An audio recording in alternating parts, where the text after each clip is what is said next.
we are gonna release the season 3 ranking in a couple months, so just get your sidetracked with this. Hit it.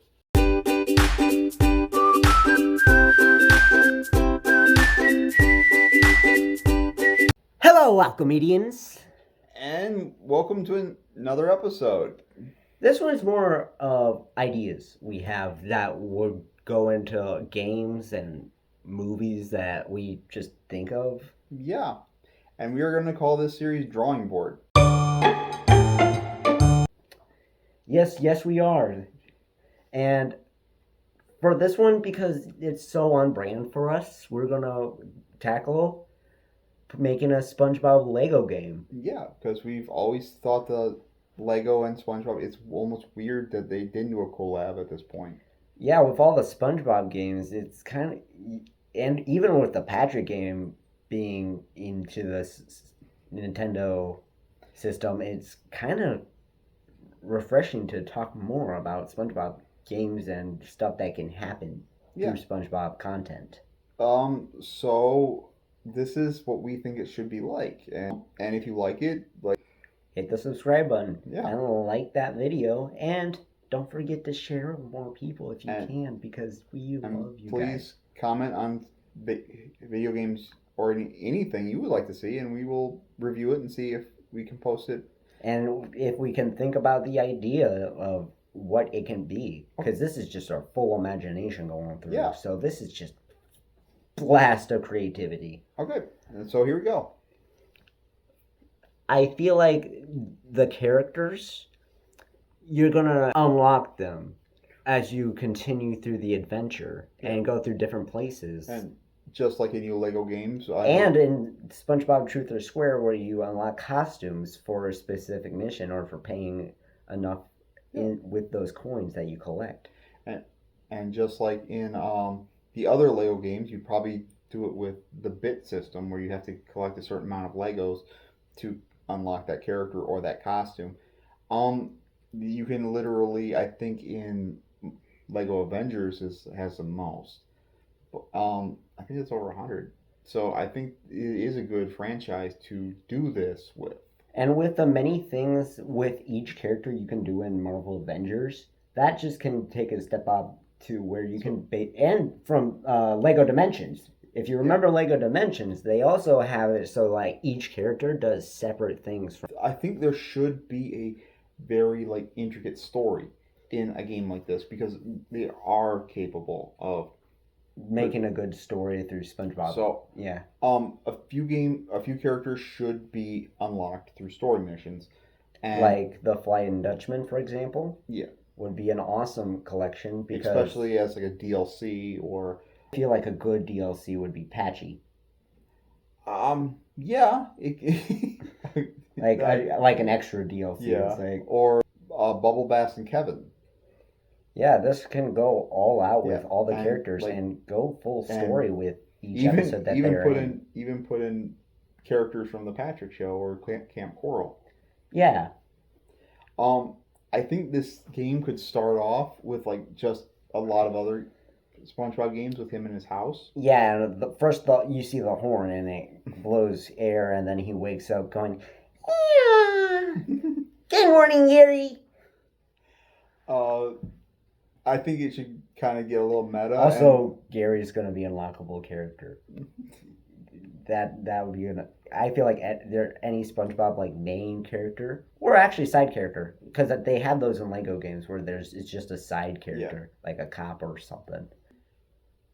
After that, you'd probably see that there's a problem where different just random enemies are appearing in the neighborhood, and you'd have to use Old Reliable to get rid of them. Yeah, and then you'll realize the main people and people you're collecting are fighting against you, and they're separate bosses on what they can or maybe they're just themselves. And why this makes a good SpongeBob video game is because instead of it being a beat 'em up where you lose your points, you're basically dead. that's not really the point of most Lego games. Well, the point of most Lego games is to basically is a puzzle solving game. And I will say, this part is very Smash Bros. But hear us out.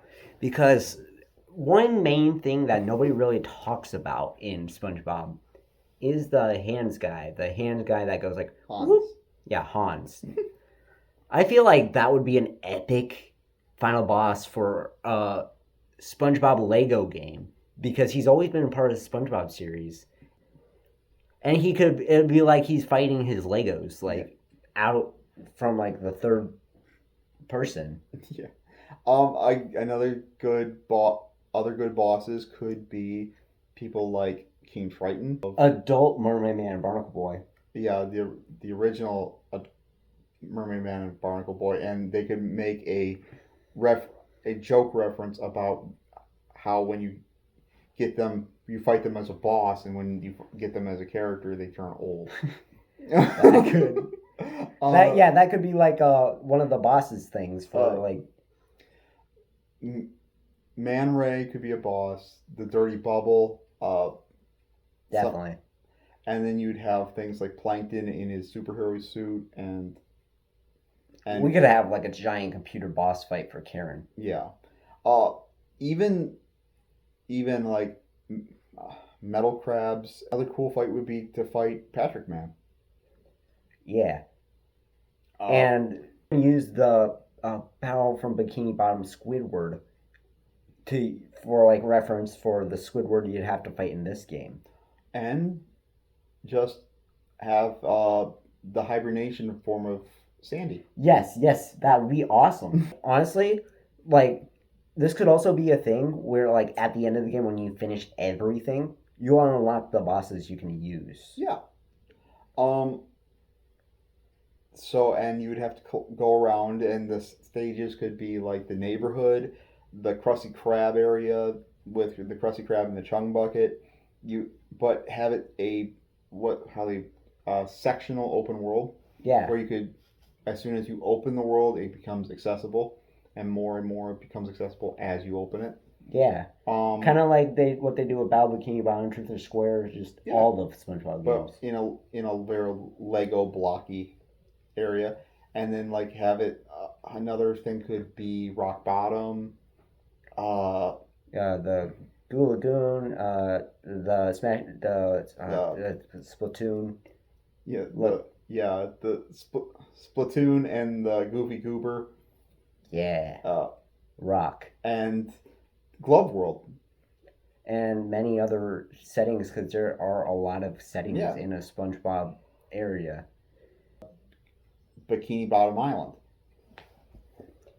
And another good thing about this is that Tom Kenny and the voice actor for Patrick mentioned that they don't really want to quit voice acting for SpongeBob. So if that's possible, like for the game. Yeah, doing.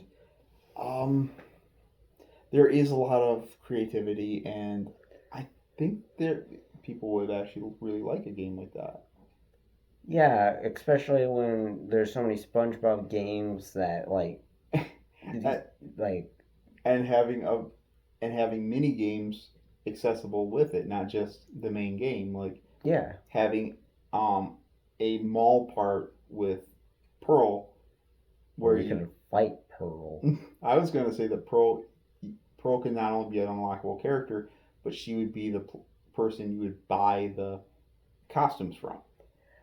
Because she's a mall freak. Yeah, because she works at that store in the mall. Oh yeah, for that grant. Yeah. Yeah, or like you could buy power-ups from the Krusty Krab. This will be kind of and you could weird to do. This will be weird to do, but if Lego can do it, that would be amazing. Freaking a whole bubble world for Bubble Buddy. I could see, and then you could go into like worlds of like the SB129 future. And again, this can transfer from the games from other SpongeBob or even games. The Dream World. So that if you recognize something from like a SpongeBob game, you'd be like, "Hey, I remember that. Yeah. I remember that. I played that game." So, and That's what I'm saying is that even if not all these ideas go into it, I still think enough of the ideas would go into it that would make this amazing. Yeah, and the fact that it would be a Lego game Yeah. and a SpongeBob game, and honestly, we're not really thinking about the fact of like the consoles itself, how Yeah, it probably or won't handle it. developer issues, or It probably wouldn't be able to handle it. But you know what? This is ideas. These yeah, are the ideas that go yeah. through. And we are going to do this with movies and TV shows and stuff we would like to see. Yeah, I love SpongeBob, and honestly, I grew up with a Lego Batman video game that I absolutely adored. Yeah, and Mrs. Puff's racing course where you have to race Yes. different people on a race course as different characters, and you can have different Animations for well, you can have different unlock different carts to do a kart racer. do an entire like Mario Kart thing with SpongeBob, but like Lego SpongeBob. I think that might make it too big, but I'm just talking about like a single kart race. Oh, that works. That works too. But if it's 2-player, which many Lego games are, yeah, you could race against each other. And do a co-op race. That would be cool. Yeah, and like SpongeBob could have his paddy wagon, And this could be called like SpongeBob Lego Pants or something like that. or SpongeBob block pants. SpongeBob Duplo Pants. No, that sounds wrong. But yeah, that was our idea for the Lego SpongeBob game that we thought of. we were thinking of, and we just wanted to share it on here. And like we said, we're going to do a lot more of these, and we have so many ideas that we just can't stop. So we're going to do these, and I mean, some of them are going to be good. Just along averages. Some of them are going to be bad, and you know what? It's going to be okay. Yeah. These are ideas. They're still going to go round and round, and we're still going to tell them. Yep. So until next time. Alchemedians, love y'all.